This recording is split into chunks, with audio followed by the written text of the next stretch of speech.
Hello students, welcome है आपका dissolution of partnership firm 1 theory lecture 2 में। लेक्चर 1 कंप्लीट हो चुका है, उसका वीडियो अपलोड है। अगर आपने नहीं देखा है तो आप देख सकते हैं।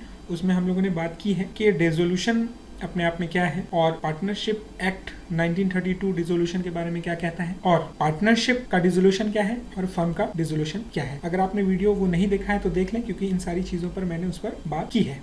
इसके अतिरिक्त अगर आप मुझसे इंस्टाग्राम या फेसबुक पर जुड़ना चाहते हैं तो लिंक डिस्क्रिप्शन में दिया हुआ है।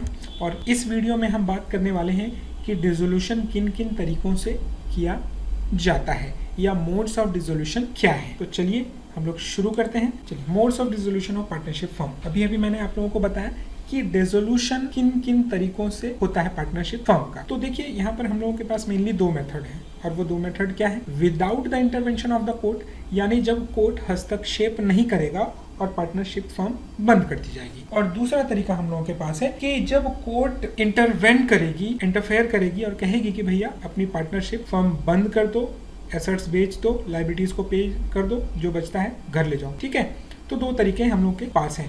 अब इन दोनों के इंडिविजुअल डिटेल को हम लोग आगे देखने वाले हैं। तो चलिए शुरू करते हैं। क्या है dissolution without intervention of the court, यानी जब कोर्ट कोई हस्तक्षेप नहीं करेगी और पार्टनरशिप फर्म का डिसोल्यूशन किया जाए। ए partnership may be dissolve without the intervention of the court in any of the following वे। बिना कोर्ट के इंटरवेंशन के निम्नलिखित वो तरीके हैं जिनसे पार्टनरशिप फर्म का डिसोल्यूशन किया जाएगा। ठीक है, dissolution by agreement. Dissolution by agreement, इसका मतलब क्या होता है। सेक्शन 40 पार्टनरशिप एक्ट की क्या कहती है कि पार्टनरशिप डिसॉल्व की जा सकती है बाय एग्रीमेंट, यानी सहमति से। किसके सहमति से? जब सारे पार्टनर्स इस बात की सहमति दे दें कि हाँ, पार्टनरशिप फर्म का डिसोल्यूशन कर दिया जाना चाहिए। एक तो ये हो गया, या जो एग्रीमेंट में लिखा हुआ है। जैसे पार्टनरशिप फर्म शुरू की जाती है तो एक एग्रीमेंट बनता है पार्टनर्स के बीच में और उसमें डिसोल्यूशन के बारे में भी मेंशन किया हुआ रहता है। तो सेक्शन 40 क्या कहता है पार्टनरशिप एक्ट का कि डिसोल्यूशन बाय एग्रीमेंट, है ना। कैसे? पार्टनर्स आपस में सहमति बना ले या फिर जो पार्टनरशिप के एग्रीमेंट में चीज लिखी हुई हो उस हिसाब से पार्टनरशिप फर्म का डिसोल्यूशन कर दिया जाए। दूसरा आपका है कंपलसरी डिसोल्यूशन।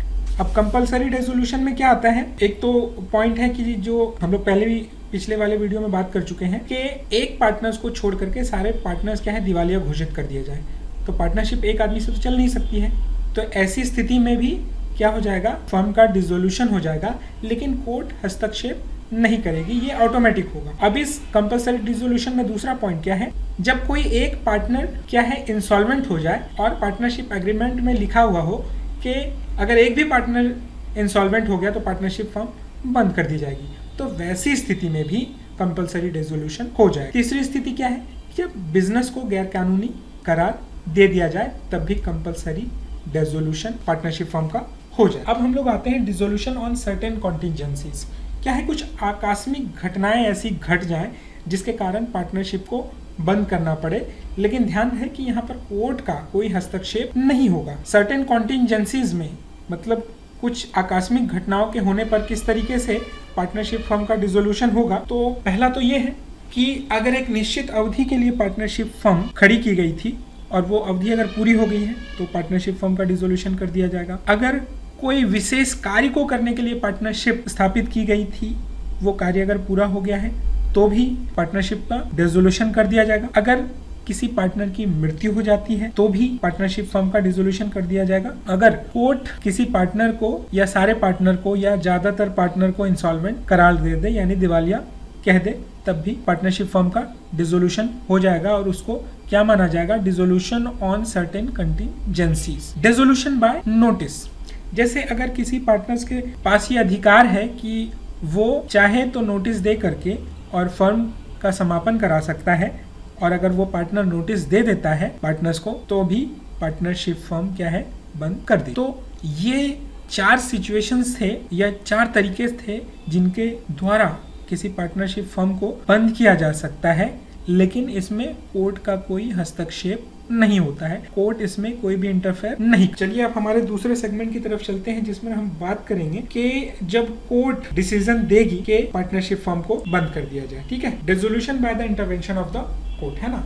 अंडर सेक्शन 44, जो सेक्शन 44 है किसकी, पार्टनरशिप एक्ट 1932 के, उसके अनुसार court can order dissolution of the firm on the following ground. Court को क्या है, अधिकार है कि निम्नलिखित ग्राउंड को ध्यान में रखते हुए वो पार्टनरशिप फर्म के डिसोल्यूशन का ऑर्डर निकाल सकती है। ठीक है।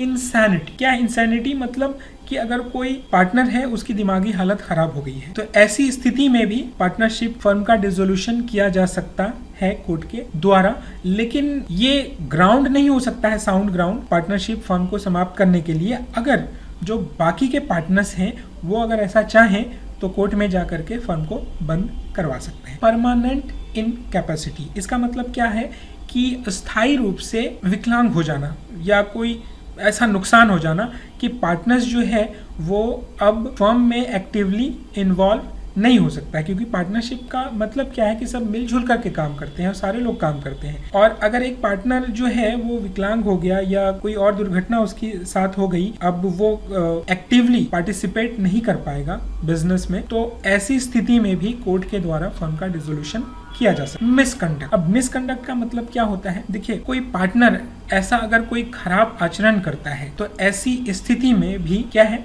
बाकी के जो पार्टनर्स हैं वो कोर्ट जा करके और फर्म को बंद करवा सकते हैं। क्योंकि आपने अभी देखा होगा कई सारे सेलिब्रिटीज हैं, उनके नाम कुछ गलत चीज़ों के लिए आते हैं, तो फिर क्या होता है कि कंपनियां या टीवी शो से उनको निकाल दिया जाता है, वो एडवर्टीजमेंट नहीं कर पाते हैं, क्योंकि इनसे क्या होता है कंपनी या टीवी चैनल्स की छवि खराब होती है। और सेम चीज़ जो है वो पार्टनरशिप फर्म पर भी अप्लाई होती है। अगर कोई पार्टनर जो है वो गलत आचरण कर रहा है, कुछ गलत चीज़ों में इन्वॉल्व है और वो पार्टनरशिप फर्म का मेंबर है, तो इसका प्रभाव कहीं ना कहीं बिजनेस पर पड़ेगा। तो कभी कभी ऐसी स्थिति आती है कि पार्टनर्स क्या करते हैं कि सारी चीज़ों को कंसीडर करते हुए, ध्यान में रखते हुए कि बदनामी से अच्छा है कि पार्टनरशिप फर्म को बंद कर दिया जाए, वो कोर्ट में जाकर के फर्म को बंद कराने का ऑर्डर लेकर के आ जाते हैं। ठीक है। ब्रीच ऑफ एग्रीमेंट, जैसे क्या है कि पार्टनरशिप जब स्टैब्लिश होती है तो पार्टनरशिप डीड बनती है, जिसको हम लोग क्या कहते हैं, पार्टनरशिप एग्रीमेंट कहते हैं।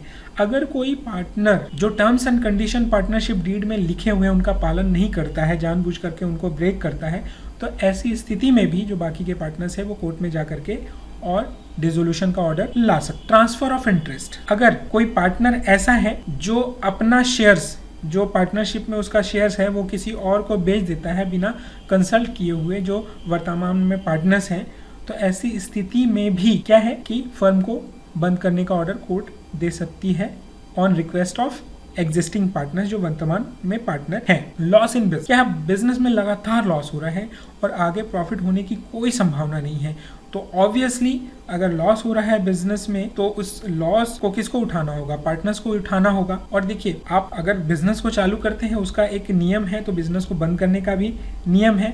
तो अगर लॉस हो रहा है कोई बात नहीं है, लेकिन आपको बंद करना होगा सिस्टमैटिक तरीके से ही, उसके लिए प्रॉपर ऑर्डर लेना होगा, जैसे आपने बिजनेस चालू करने के लिए ऑर्डर लिया था। और वो ऑर्डर क्या होगा कि dissolution of partnership firm by the order of court, just and equitable. अब ये क्या है, ये थोड़ा सा एम्बिगस टाइप का है। जब कुछ ऐसी स्थिति उत्पन्न हो जाती है जबकि फर्म के पार्टनर्स के लिए, कस्टमर्स के लिए और जनता के लिए ये जरूरी हो जाता है कि फर्म को बंद ही कर दिया जाए, तो ऐसी स्थिति में कोर्ट क्या है, स्वतः संज्ञान लेते हुए पार्टनरशिप फर्म को बंद करने का ऑर्डर दे सकती है। तो हमने देखा यहाँ पर कि modes of dissolution of partnership firm क्या है, क्या क्या तरीके हैं जिनसे पार्टनरशिप फर्म को बंद किया जा सकता है। ठीक है, एक देखा हम लोगों ने बाय ऑर्डर ऑफ कोर्ट और एक without the order of court, है ना। आई होप कि ये वीडियो जो है वो काफ़ी हेल्पफुल होगा आप लोगों के लिए, और आप जो डिसोल्यूशन ऑफ पार्टनरशिप के जो नुआंसेस हैं, इनके जो ट्रिक्स हैं, उनको समझ पाएंगे। और अगर आपने वीडियो को अंत तक देखा है, थैंक यू वेरी मच।